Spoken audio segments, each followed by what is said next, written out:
다사다난한 일상 속에서 오늘도 하나님을 예배하는 여러분이 참 사랑스럽습니다. 옆에 있는 분들을 보시면서 우리 함께 이렇게 인사합니다. 하나님은 당신을 사랑하십니다. 한 번 더 할까요? 당신은 꽃보다 아름답습니다.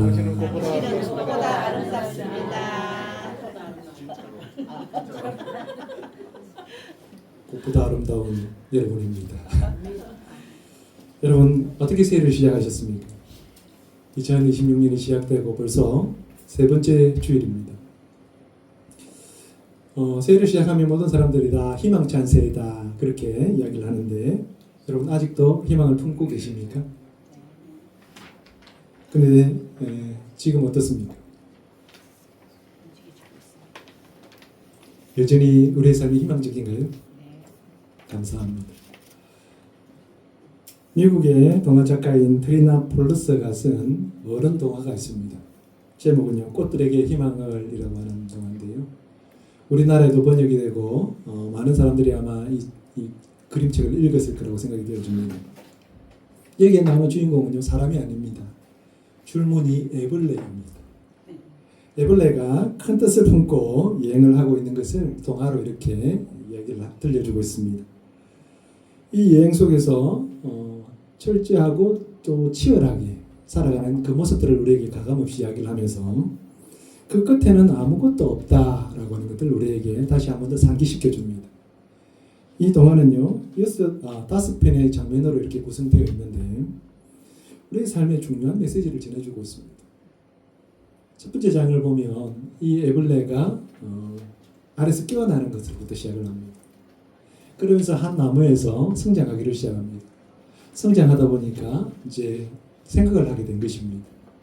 그래서 큰 뜻을 품습니다. 그래서 여기에만 머물 수 없다 그렇게 생각한 애벌레가 여행을 시작하는 것이죠. 여행을 하는 가운데에 보니까 다른 애벌레들이 한 방향으로 똑같이 계속 걸어가는 것이 보여집니다. 그래서 그들에게 어디를 가는지를 묻습니다. 그런데 아무도 대답해 주지 않습니다. 그래서 그 일행들과 함께 이 줄무늬 애벌레도 여행을 시작하는 것이죠. 어느 정도 가서 보니까 큰 기둥이 하나 보여집니다. 많은 애벌레들이 뒤엉켜서 하늘을 향해 올라가고 있는 것입니다. 마치 기둥처럼 보여졌습니다. 다들 아무것도 모른 채 무작정 하늘을 향해서 그렇게 올라가고 있었고요. 그 중에 몇몇 애벌레들은 또 떨어져서 죽어 있는 것이 보여집니다. 줄무늬 애벌레도 큰 것을 이루기 위해서 이 기둥에 합류를 합니다. 그래서 기어 올라가는 것이죠. 이게 1장입니다. 2장은요. 기둥을 올라가면서의 장면들을 우리에게 소개를 하는데 기둥을 올라가는 것이 그렇게 만만하지가 않습니다. 다른 애벌레들을 밟고 올라가다 보니까요. 때로는 조금 올라가는데 또 밟혀서 미끄러지기를 합니다. 그렇게 죽을 힘을 다해서 올라가 보며 또 제자리 걸음입니다. 그렇게 정말 죽을 고생하면서 중간쯤 갔을 때에 거기에서 친구를 하나 만납니다. 노랑 애벌레를 만났습니다. 마음이 잘 통했습니다. 그런데 노랑 애벌레가 그렇게 이야기를 합니다. 다른 애벌레들을 밟고 올라가는 것은 옳지 않은 것 같다. 그렇게 얘기를 하죠. 그러면서 굳이 이럴 필요가 있겠느냐 그렇게 설득을 하게 됩니다. 그래서 줄무늬 애벌레도 너무 치열한 경쟁 속에서 좀 지쳤습니다. 그래서 지친 그가 노란색 애벌레와 함께 땅으로 다시 내려오는 거죠. 그런데 이 줄무늬 애벌레는 여전히 잠깐의 그 휴식을 취하고 나서 그것을 아직까지 버리지 못합니다. 아직 미련이 남아있는 거죠. 그러면서 그 기둥을 바라보면서 그것을 또 가려고 하는 것이죠. 결국은 줄무늬 애벌레는 그곳을 향해 갑니다. 울면서 매달리는 노란 애벌레를 이렇게 뒤로 한 채 그 기둥으로 돌아가는 것이 두 번째 장면입니다. 세 번째 장면은요. 남겨져 있는 노란 애벌레가 늙은 애벌레를 만나는 장면으로부터 시작이 됩니다. 늙은 애벌레를 만났더니 늙은 애벌레는요. 전혀 다른 모습을 하고 있는 겁니다. 그러면서 늙은 애벌레는 자신이 날기 위해서 자신을 바꾸려고 한다라고 들려줍니다. 그러면서 애벌레가 되어야 될 궁극적인 것은 나비다라고 하는 것을 가르쳐 줍니다. 그렇게 용기를 얻은 노랑 애벌레는요. 늙은 애벌레가 만들어 놓은 그 꼬치 옆에다가 자신도 이제 실을 뽑아서 꼬치를 이렇게 만드는 것이 세 번째 장면입니다. 네 번째 장면은요, 기둥에 돌아갔던 이 줄무늬 애벌레는요, 치열하게 그곳을 올라갑니다. 그런데 예전과는 다른 모습이죠. 한번 경험이 있지 않습니까? 그래서 경험도 있었고 또 체력도 보충이 되었습니다. 그래서 다른 애벌레들을 무지막지하게 밟으면서 그렇게 올라가는 거죠. 그래서 예전에 올라갔던 것보다 더 높이 올라갔습니다. 더 높이 올라가서 이렇게 묻는 거죠. 저 위에는 과연 무엇이 있느냐 물었더니 아무도 모르는 겁니다. 결국은 높은 끝까지 올라갔습니다. 꼭대기에 올라갔어요. 그런데요, 그곳에 올라가 보니까 아무것도 없었습니다. 그런데 모든 애벌레들이 모두 다 그것을 주시하면서 숨기고 있는 것을 알게 되었습니다. 그냥 정상에 올라가는 것이 전부였습니다. 그런데 그런 기둥이 여기만 있는 것이 아니라 주위에도 보니까 여러 곳에서 보여지는 것입니다. 엄청나게 많은 기둥들이 곳곳에 세워져 있는 것을 알게 되었습니다. 이게 네 번째입니다. 다섯 번째 장면은요, 그렇게 실망하고 있을 때에 그 앞을 유유히 날아가는 나비를 하나 발견했습니다. 노랑나비였습니다. 노랑나비는요, 누구를 밟고 서 있지도 않습니다. 그럼에도 불구하고 그는 더 높은 곳으로 마음껏 날고 있었습니다. 내려가는 것도 올라가는 것도 자유로웠습니다. 그런데 자세히 보니까 이 나비가 누구인지를 알았습니다. 노랑 애벌레였습니다. 나비가 낸 노랑 애벌레의 도움을 받아서 이 줄무늬 애벌레는 방향을 바꿉니다. 그러면서 다시 아래로 내려가기를 시작합니다. 그럼 비로소 자기 안에 나비가 있음을 알게 된 것입니다. 결국 노랑나비의 도움을 받아서 그도 줄무늬 애벌레로 남아있는 것이 아니라 호랑나비로 이렇게 날게 되었다라고 하는 것이 이 이야기의 끝입니다. 작가는 우리에게 질문을 던집니다. 어디에 희망이 있는가 하는 것입니다. 다른 사람과 치열한 경쟁 속에는요, 희망을 꿈꿀 수도 없고 희망도 없다라고 작가는 말하고 있는지 모르겠습니다. 그러면 어디에서 희망을 볼 수 있을까요? 희망은요, 우리 안에 자리 잡고 있다라고 하는 것입니다. 우리가 어떻게 자신을 받아들이느냐에 따라서 하늘을 날 수도 있고요, 세상에 죽어갈 수도 있다라고 작가는 이야기를 하고 있는 것입니다. 여러분은 지금 희망으로 가득하십니까? 오늘 우리에게 주시는 하나님의 희망의 메시지가 있습니다. 하나님은 이사야 선지자를 말하는 자의 소리라고 그렇게 불렀습니다. 그리고 하나님은 이사야를 향해서, 백성을 향해서 외치라고 명령을 하십니다. 말하는 자의 소리여 외치라, 그렇게 말씀하십니다. 그러자 이사야가 하나님 앞에 묻습니다. 무엇이라고 외칩니까? 그렇게 묻습니다. 이에 하나님은 분명한 대답을 주시는데요, 오늘 우리가 함께 읽은 말씀이 바로 하나님의 대답입니다. 하나님은 이스라엘을 향해서 무엇이라고 말씀하고 계십니까? 하나님은 이스라엘이 어떻게 서기를 원하실까요? 첫 번째는요, 인생을 의지하지 말라, 그렇게 하십니다. 6절 7절 말씀입니다. 말하는 자의 소리여 이르되 외치라. 대답하되 내가 무엇이라 외치리까니. 이르되 모든 육체는 풀이요 그의 모든 아름다움은 들의 꽃과 같으니 푸른 마르고 꽃이 시들면 여호와의 기운이 그 위에 불미라. 이 백성은 실로 풀이로다. 아멘. 하나님은 사람을 풀과 꽃에 비유합니다. 사람에게도 무성하게 자라는 풀과 같은 시절이 있고요, 꽃과 같이 아름답게 피어나는 시절이 있습니다. 그러나 무성하게 자라던 풀도 아름답게 피었던 꽃도 언젠가는 떨어지게 된다라는 것입니다. 한번 무성하게 자라고 한번 아름답게 자라가면 그 다음에는요, 풀은 마르고 꽃은 시들게 됩니다. 우리는 마르고 시드는 풀 같고 꽃 같은 그런 존재라는 것이죠. 풀과 꽃은 인간 개개인만을 말하는 것이 아닙니다. 인간이 누리고 내세우는 모든 것들을 말합니다. 부와 권력, 명성, 이 모든 것들을 다 아우르는 말입니다. 뿐만 아니라 인간이 세운 문명이나 또 제국까지도 다 포함하고 있습니다. 특히 아수르나 바벨론처럼 강력하게 보이는 그런 제국들이 인류 역사에 나타나서 아름답게 꽃을 피웠던 것을 우리는 봅니다. 문화가 발전하고요. 그 영향력이 세계에 미칩니다.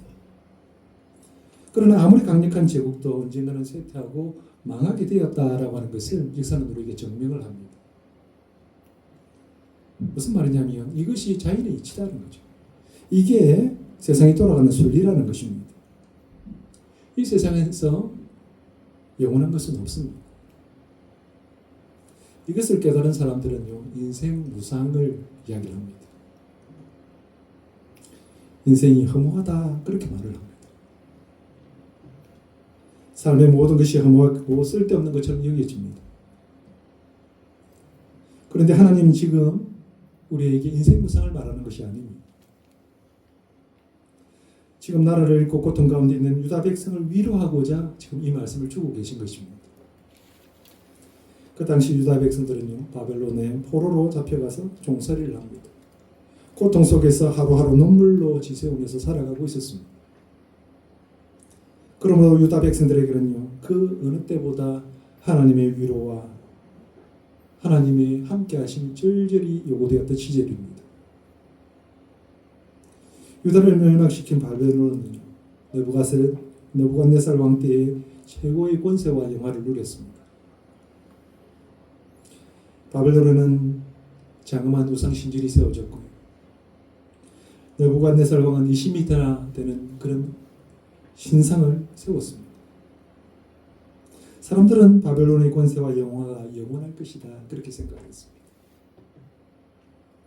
그런데 하나님은 이 또한 영원하지 않다라고 말씀하고 계신 것입니다. 머지않아 무너질 풀과 같고 꽃과 같은 것이다 그렇게 말씀하고 있는 것입니다. 세상 권세가요, 아무리 대단하게 보여도 하나님이 치시면 무너지고 마는 것입니다. 시편 103편 15절 16절은 말합니다. 인생은 그날의 풀과 같으며 그의 영화가 들의 꽃과 같으다. 그것은 바람이 지나가면 없어지나니 그 있던 자리도 다시 알지 못하거니와 그렇습니다. 이런 아침에 들판에 나가보면 안개가 가득 이렇게 채워져 있는 것을 본 적이 있을 것입니다. 멀리서 보면 마치 온 세상을 덮고 있는 것처럼 보입니다. 하지만 해가 조금만 떠도 안개는 소리 없이 사라집니다. 안개는 잡으려 해도 잡히지 않고요. 머물러 있으려 해도 머물러 있지 않습니다. 우리 인생이 그렇습니다. 젊음이 영원할 것 같고 지금 자리가 계속될 것 같지만 시간이 지나면 그 모든 것들이 다 사라져간다라고 하는 것입니다. 그래서 성경은 말합니다. 모든 육체는 꽃이다, 풀이다 이렇게 말합니다. 안개처럼 불처럼 인간은 잠시 나타났다가 사라지는 존재일 뿐입니다. 우리는 무엇에 희망을 두고 살아야 될까요? 분명한 것은 사람을 의지하면 안 된다라고 하는 것입니다. 살다 보면 믿었던 사람이 내 곁을 떠날 때도 있습니다. 또한 자신이 떠나야 될 때도 있습니다. 그때도 너무 염려하지 마십시오. 하나님만 떠나지 않으면 어떤 특정한 사람이 없어도 얼마든지 성공적인 삶을 살아갈 수가 있습니다. 우리가 이 땅의 삶을 살아갈 때 사람을 통해서 하나님의 축복을 누릴 때가 참 많습니다. 그래서 하나님의 축복이 사람을 통해서 온다 그렇게 생각을 참 많이 하죠. 물론 좋은 사람을 만나면 성공할 수 있는 가능성도 높아지는 것 또한 사실입니다.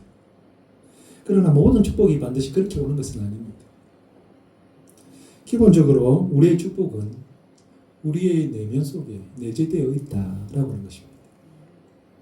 하나님의 축복을 받을 사람을 보면요, 그 마음 가운데, 그 심성 가운데에 저 사람은 복을 받을 수밖에 없겠다, 그런 생각이 들게 합니다.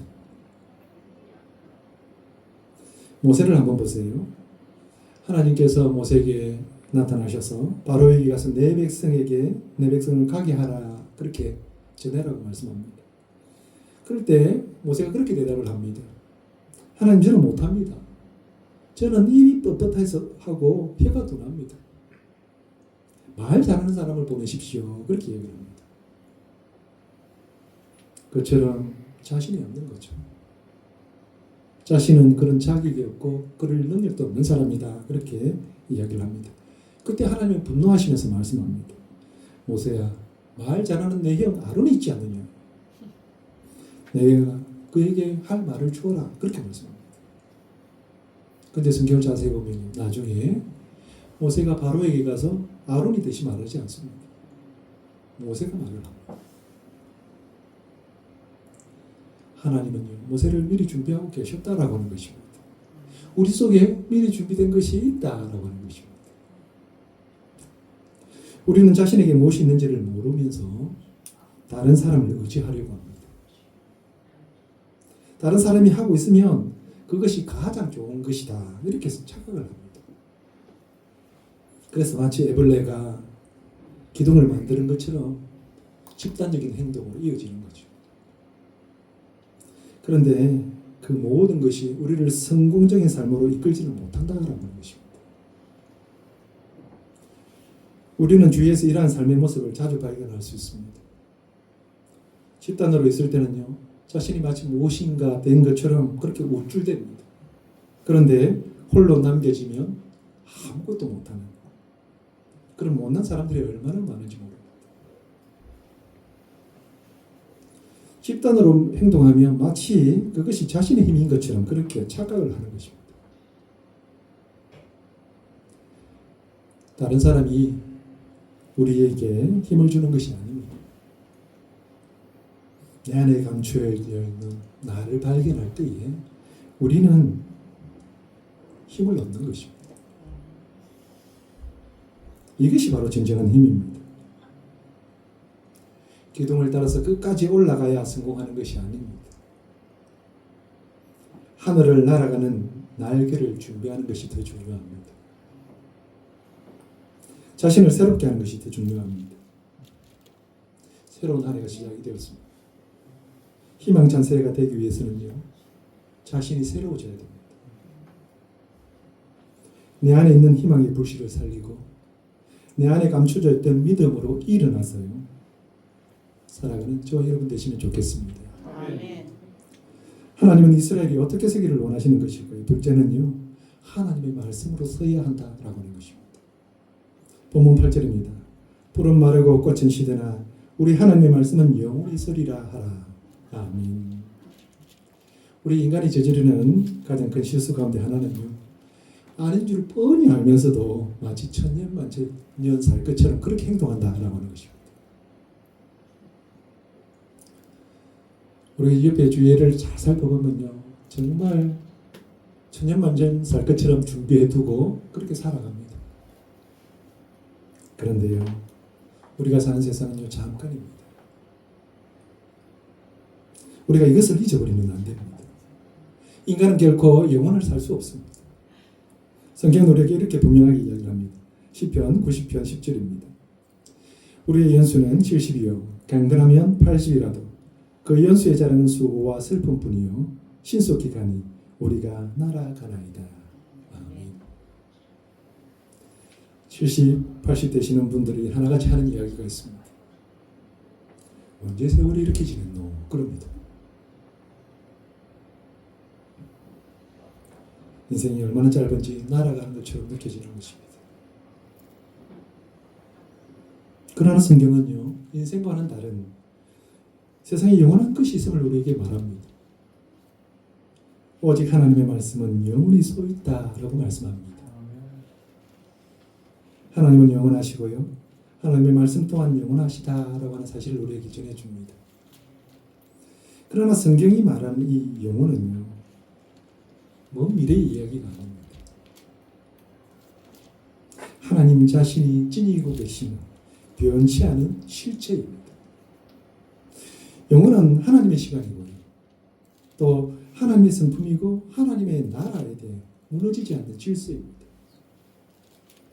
그러므로 하나님의 말씀이 영원히 있으리라고 하는 이 말씀은요, 하나님의 말씀이 영원히 계시다라고 하는 이 말씀인가 동시에 하나님의 말씀은 반드시 이루어진다라고 하는 거죠. 하나님은 우리에게 약속하십니다. 내 말씀은 영원히 있다. 사람의 말은요, 변합니다. 세상의 기준도 바뀝니다. 내 감정과 결심도 흔들립니다. 그러나 하나님의 말씀은 변하지 않습니다. 상황이 바뀌어도, 내가 약해져도, 시대가 변해도 말씀은 여전히 우리를 붙들고 있습니다. 여기에서 우리가 반드시 기억해야 될 복음의 중요한 부분이 있습니다. 하나님의 말씀은요, 우리가 지켜가야 될 규칙이 아닙니다. 우리를 그리스도에게로 인도하는 길이다라고 하는 사실입니다. 성경은 우리에게 도덕적으로 완벽한 사람이다라고 말하지 않습니다. 성경은 먼저 우리가 죄인임을 알라고 합니다. 죄인임을 깨닫게 하고 죄를 해결할 수 있는 방법을 복음으로 전해줍니다. 여기에 하나님의 놀라운 사랑이 있습니다. 계획주의 교회가 붙드는 복음의 심장이 바로 여기에 있는 것입니다. 인간은 유전적으로 부패해져 있습니다. 그러기에 스스로 하나님께 나아갈 방법이 없습니다. 그런 능력도 없습니다. 그러므로 하나님께서 은혜를 베푸셔서 하나님 앞에 나아갈 길을 열어놓으신 것입니다. 그 길이 바로 예수 그리스도이고 예수 그리스도를 통해 구원에 이르게 된다라고 하는 것입니다. 그리고 여기에서 성령의 역사와 함께 하시면서 성경은 말씀을 통해서 이것을 우리에게 밝게 보여주고 있습니다. 그러므로 영원히 서 있는 말씀은요, 우리에게 무거운 짐을 지우는 것이 아니라 우리의 영혼을 살리는 생명의 말씀인 것입니다. 베드로는 이 사실을 우리에게 분명하게 전해줍니다. 베드로전서 1장 24절 25절 말씀입니다. 그러므로 모든 육체는 풀의 꽃과 같고 그 모든 영광은 풀의 꽃과 같으니 풀은 마르고 꽃은 떨어지되 오직 주의 말씀은 세세토록 있도다 하였으니 너희에게 전한 복음이 곧 이 말씀이니라. 아멘. 오늘 박윤원 집사님 기도하시는 가운데 이 말씀을 이렇게 먼저 암송해 주셔서 큰 은혜가 되었습니다. 영원히 서 있는 말씀이 무엇이냐라고 할 때에 그것은 바로 우리에게 주신 복음이다라고 하는 것입니다. 우리는 세세토록 있는 주의 말씀, 복음으로 거듭나게 되었습니다. 또 주의 말씀으로 양육을 받으면서 자라나게 되었습니다. 주의 말씀을 통해서 은혜를 공급받을 때에 우리의 신앙도 성장하게 되는 것입니다. 그런데요, 말씀의 공급이 없으면 우리의 신앙의 성장은 이루어지지 않습니다. 말씀 없이 경험만으로 신앙이 성장한다라고 하는 것은 거짓말입니다. 그런 신앙은 온전하지 않고요, 건강할 수도 없습니다. 우리는 세세토록 있는 주의 말씀으로 계속 성장하고 또 성숙해져야 합니다. 우리가 희망을 가질 수 있는 이유가 바로 여기에 있습니다. 주의 말씀이 우리를 인도할 것입니다. 시편 119편 105절입니다. 주의 말씀은 내 발의 등이요 내 길의 빛이니이다 그랬습니다. 주의 말씀은 우리 인생을 밝히는 등대와도 같은 것입니다.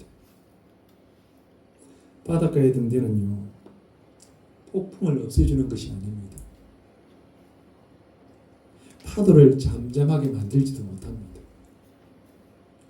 그러나 아무리 거센 폭풍이 몰아쳐도요, 등대는 그 자리에서 다른 배들을 어디로 가야 하는지를 알려줍니다. 배는 흔들리지만 등대는 흔들리지 않습니다. 세상은 늘 요동치지만 하나님의 말씀은 절대 흔들리지 않습니다. 방향을 잃지도 않습니다. 사람은 상황에 따라서 바뀌기도 하지만 하나님의 말씀은 언제나 같은 그 자리에서 이 길로 가라라고 비춰줍니다. 폭풍 속에서 필요한 것은요, 파도를 없애는 능력이 아닙니다. 변하지 않는 불빛입니다. 빛만 있으면 우리는 방향을 잃지 않습니다. 하나님의 말씀이 우리의 삶의 모든 문제를 해결해 주지 않는다는 것입니다. 그러나 분명한 것은 우리가 어디로 가야 될지를 가르쳐 줍니다. 우리가 어떤 결정을 내릴 때에 길잡이가 되어준다라고 하는 것입니다. 우리가 바른 결정을 내리도록 인도한다라고 하는 것입니다. 지금 우리는 무엇을 보고 길을 가고 있을까요? 많은 사람들이 가는 길이 옳은 길이다라고 생각하면서 함께 가고 있습니까? 아니면 하나님의 말씀이 비추는 길을 가고 있을까요? 우리가 어떤 길을 갈지는요, 오롯이 자신의 몫입니다. 그러나 하나님은 분명하게 우리가 가야 될 길을 말씀해 주십니다. 마태복음 7장 13절 14절 말씀입니다. 좁은 문으로 들어가라. 멸망으로 인도하는 문은 크고 그 길이 넓고 그리로 들어가는 자가 많고 생명으로 인도하는 문은 좁고 길이 협착하여 찾는 이가 적음이라 그랬습니다. 많은 사람들이 가는 길이 편해 보이고요, 쉬워 보입니다. 그런데요, 그 끝에는 아무것도 없다라고 하는 것입니다. 성경은 이것을 멸망의 길이다 이렇게 표현을 하고 있습니다. 그러나 좁은 문으로 들어가서 가는 그 길은요, 가는 길이 좁기에 찾는 이가 적습니다. 그런데 그 끝에는 생명이 있다라고 하는 것입니다. 그 길에서 예수님을 만나게 되는 것입니다. 새롭게 한 해가 시작되어서요, 희망이 있는 것이 아닙니다. 하나님의 말씀이 우리에게 있기에 우리가 희망을 가질 수 있는 것입니다. 말씀이 우리를 변화시킬 것입니다. 말씀이 우리에게 날개를 달아줄 것입니다. 말씀을 붙잡고 한 해를 살아가는 여러분 되시기를 축복합니다. 그러면 우리는 어디에 희망을 두어야 될까요? 세 번째는요, 하나님을 바라보는 것입니다. 9절 말씀은 이렇습니다. 아름다운 소식을 시온에 전하는 자여, 너는 높은 산에 오르라. 아름다운 소식을 예루살렘에 전하는 자여, 너는 힘써 소리를 높이라. 두려워하지 말고 소리를 높여 유다의 성읍들에게 이르기를 너희의 하나님을 보라 하라. 아멘. 사랑하는 성도 여러분, 오늘 우리가 무엇을 붙들고 살아가고 있습니까? 꽃이 들해지를 뿌립니까? 아니면 영원히 써있는 말씀입니까?